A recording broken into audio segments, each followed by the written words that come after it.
For years, Queen Elizabeth II's private papers remained sealed behind layers of royal confidentiality, protected by tradition and guarded by those entrusted with preserving her legacy.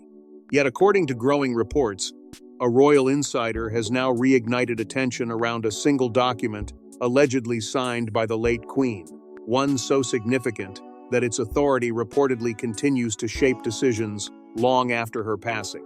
More remarkably, insiders claim it represents one area where even Queen Camilla possesses no power to intervene or reverse its provisions. Before we go deeper into what this really means for the royal family, make sure to subscribe so you don't miss a single update. For decades, the monarchy has operated behind a curtain of discretion where some of the most important decisions are rarely discussed publicly. Official announcements reveal only a fraction of what occurs within royal circles, while countless conversations, directives, and private arrangements remain hidden from public view. Among those closely guarded secrets, few subjects attract more fascination than the final wishes and personal instructions left behind by Queen Elizabeth II. Her reign lasted more than 70 years, spanning generations, political eras, and profound transformations within both Britain and the monarchy itself. Because of that extraordinary longevity, many believe she spent years carefully planning how her legacy would endure after her passing. According to reports now circulating among royal commentators, attention has shifted toward one particular document allegedly signed during the final years of her reign. While the exact details remain closely protected, growing speculation suggests the document was designed with a very specific purpose in mind. Unlike ordinary correspondence or ceremonial records, insiders claim this paperwork carried a level of authority intended to survive changes in leadership and continue influencing important royal matters long after the Queen was gone. That possibility alone has sparked enormous interest. After all, few monarchs possess the foresight to shape events beyond their own lifetime. Yet many who studied Elizabeth's reign believe long-term planning was one of her defining strengths. What has made the controversy particularly compelling is the reported claim that the document cannot simply be revised or dismissed by those currently occupying positions of influence. According to various accounts, protections were allegedly built into its structure, ensuring that its provisions would remain intact regardless of changing circumstances. Those reports have inevitably fueled curiosity about exactly what the document contains and why its authority remains so significant. More intriguingly, royal observers have focused on claims that Queen Camilla reportedly possesses no ability to alter its direction. Whether those reports prove entirely accurate or not, the suggestion alone has generated intense debate among commentators attempting to understand the lasting reach of Queen Elizabeth's influence. Media interest intensified rapidly once the story resurfaced. Royal insiders, historians, and longtime observers began revisiting Elizabeth's final years, searching for clues that might explain why such a document was created in the first place. Some suggested it reflected her determination to protect key aspects of the institution she spent her life serving. Others viewed it as evidence of her belief that certain decisions should remain insulated from future pressures. Whatever the truth may ultimately prove to be, the revelation has reopened, a conversation that many assumed had been settled when the late Queen's reign came to an end. As speculation continued spreading, one theme emerged repeatedly. This was no longer merely a story about paperwork hidden inside royal archives. It was becoming a story about authority itself, about who truly shapes the monarchy's future, about whether a monarch's influence can extend beyond death through carefully constructed safeguards. And as those questions grew louder, attention increasingly focused on the remarkable power allegedly contained within a single signature. But the true significance of the document only becomes clear when examining the extraordinary authority Queen Elizabeth built into it. Not every royal document carries the same weight. Some govern ceremonial matters, while others quietly shape the future of the monarchy itself. According to royal historians, the document reportedly at the center of this controversy belongs to a rare category whose influence extends far beyond the lifetime of the sovereign who signed it. Its power was allegedly designed to outlast personalities, politics, and even future reigns. As fascination surrounding the reported document continued growing, historians and royal commentators increasingly focused on a critical distinction often overlooked by the public. Not all royal paperwork serves the same purpose. Throughout centuries of monarchy, Countless documents have been produced to manage ceremonies, public appearances, diplomatic engagements, and day-to-day affairs. Many carry symbolic significance. Some create temporary obligations. Others become historical curiosities preserved within archives. But according to royal experts, a much smaller category exists documents specifically designed to influence the institution long after the circumstances surrounding their creation have disappeared. Reports suggest that the document allegedly signed by Queen Elizabeth belonged to that rare and powerful class. What makes such directives remarkable is not merely their content but their intended lifespan. Queen Elizabeth spent more than 70 years observing how governments changed, public attitudes evolved, and members of the royal family moved through different stages of life. Few individuals possessed a deeper understanding of how quickly circumstances can shift. According to historians, that experience shaped her approach to legacy planning. She understood that decisions made during one era could face entirely different pressures decades later. As a result, she reportedly approached significant institutional matters with extraordinary caution, often focusing less on immediate outcomes and more on long-term consequences. This philosophy helps explain why certain royal instructions continue carrying influence after a sovereign's death. Unlike ceremonial declarations, these arrangements are often structured to survive transitions in leadership. Their purpose is not to serve one individual, but to protect broader objectives considered essential to the monarchy's continuity. According to reports, the document now attracting attention was allegedly crafted with exactly that goal in mind. Its authority reportedly extends beyond personalities and changing alliances, operating according to principles established when it was originally signed. Royal commentators have also pointed toward the important role played by trustees, advisors, and custodians in preserving such arrangements. The monarchy does not rely solely upon individual leaders to maintain continuity. Instead, a network of trusted figures often exists to ensure that significant directives remain respected regardless of who currently occupies positions of influence. According to observers, this system serves as one of the institution's most effective safeguards.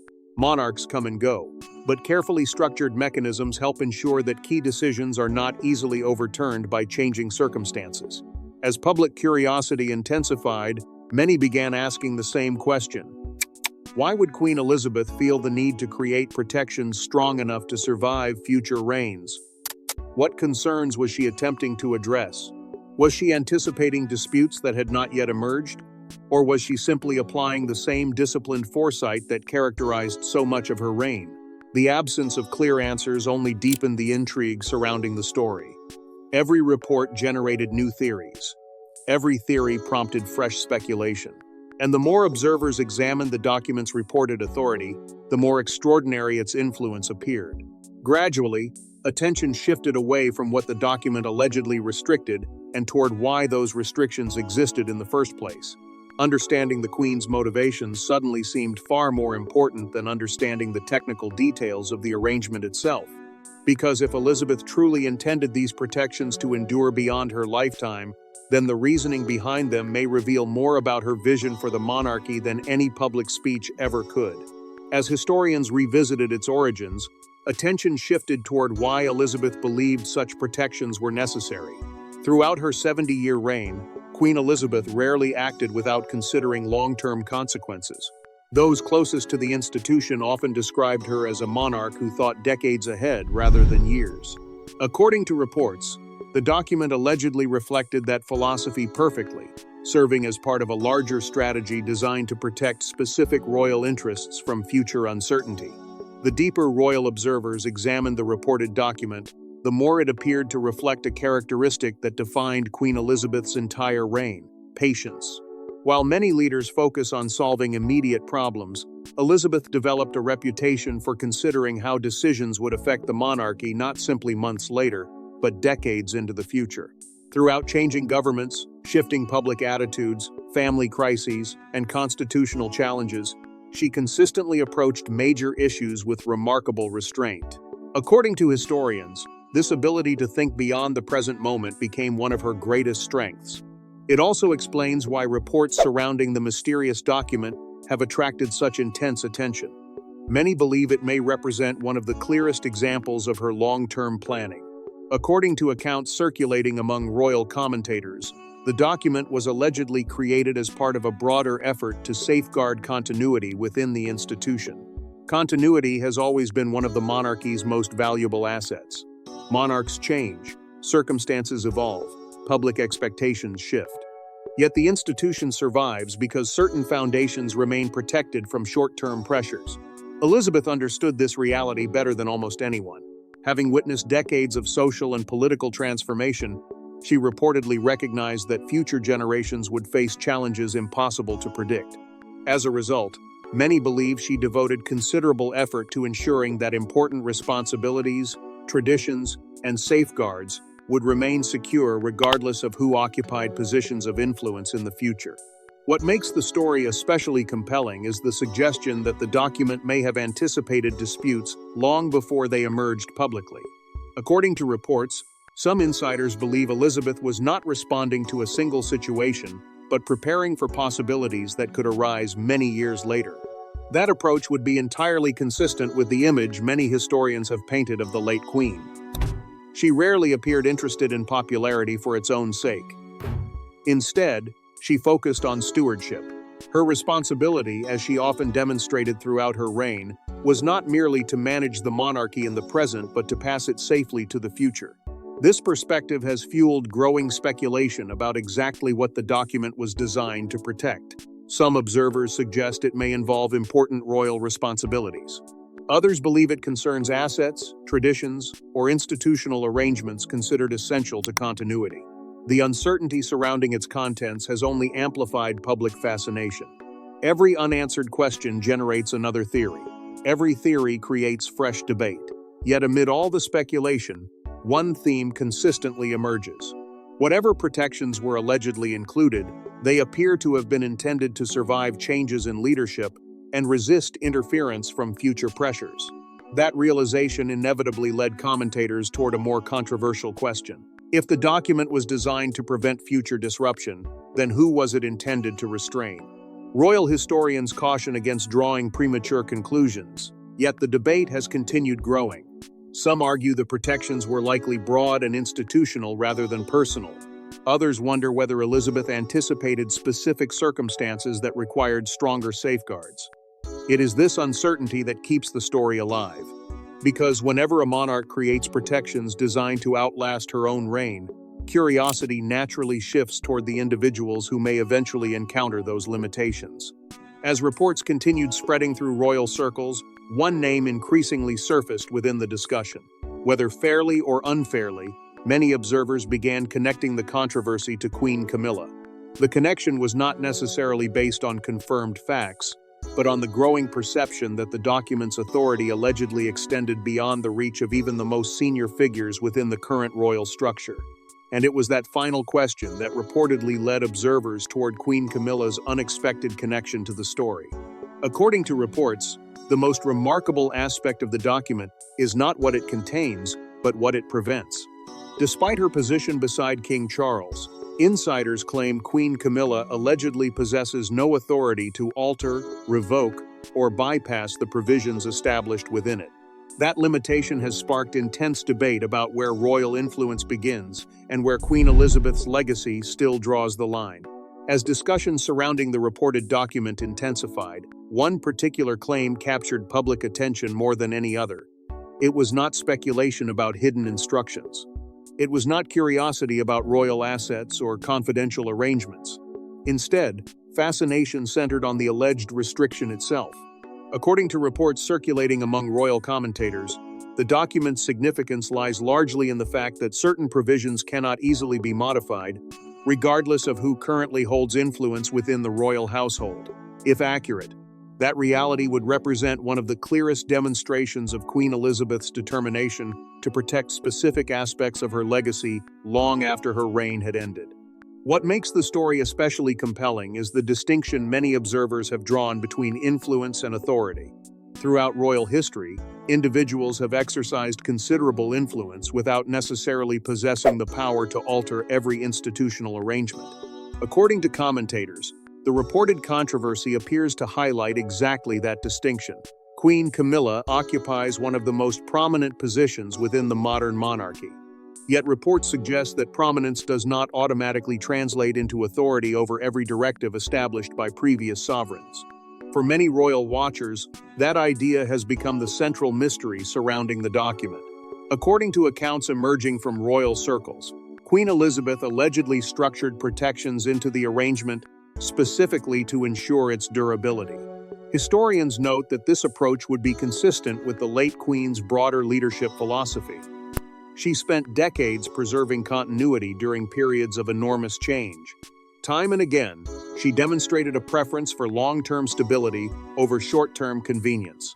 If reports surrounding the document are accurate, many believe she may have applied the same thinking here, creating safeguards designed to survive future transitions and resist pressures that could emerge years later. The reaction among palace observers has reportedly been mixed. Some view the alleged restriction as evidence of careful stewardship. In their eyes, Elizabeth understood that certain responsibilities required stronger protections than others. By placing limits around specific arrangements, she may have been attempting to ensure that future decisions remained aligned with principles she considered essential to the institution's survival. Others have questioned whether such restrictions could create complications as circumstances evolve. Yet even those debates have only increased public interest, rather than diminishing it. Media attention has followed a similar pattern. Every report discussing the document seems to generate another wave of speculation. Commentators revisit Elizabeth's final years. Historians analyze her approach to governance. Royal insiders offer competing interpretations regarding the purpose of the alleged protections. The result has been a controversy fueled as much by unanswered questions as by confirmed information. The less people know about the document, the more determined they become to understand its significance. Perhaps the most intriguing question concerns future enforcement. If the document truly possesses the authority many reports attribute to it, who ensures that its provisions remain respected? What mechanisms protect it from challenge? And how far does its influence actually extend? These uncertainties have become central to the ongoing debate, because while the reported restriction has generated extraordinary fascination, it has also redirected attention toward a deeper mystery. Observers are no longer asking only, who cannot change the document? They are increasingly asking why such protections were considered necessary in the first place. The controversy, therefore, continues evolving beyond questions of individual authority. Every discussion ultimately circles back to the same unresolved issue. End quote. What exactly was Queen Elizabeth trying to preserve? Yet the restriction itself only deepened interest in what exactly the document was designed to protect. As details continued emerging, many royal commentators concluded that the controversy was never truly about one document. Instead, it appeared to represent a broader struggle over legacy, stewardship, and control of the monarchy's future direction. Suddenly, a single signature from years ago seemed capable of influencing relationships, expectations, and power dynamics at the highest levels of royal life. The more observers examined the reported controversy, the more they began reaching the same conclusion. This was no longer simply a discussion about paperwork, hidden within royal archives. It had evolved into something far larger, a debate about who ultimately shapes the future of an institution built upon continuity, tradition, and carefully guarded responsibility. According to commentators, the document became a symbol of Queen Elizabeth's enduring influence, demonstrating how decisions made years earlier could continue affecting conversations long after the circumstances surrounding them had changed. What started as curiosity about a confidential directive gradually transformed into a deeper examination of authority itself.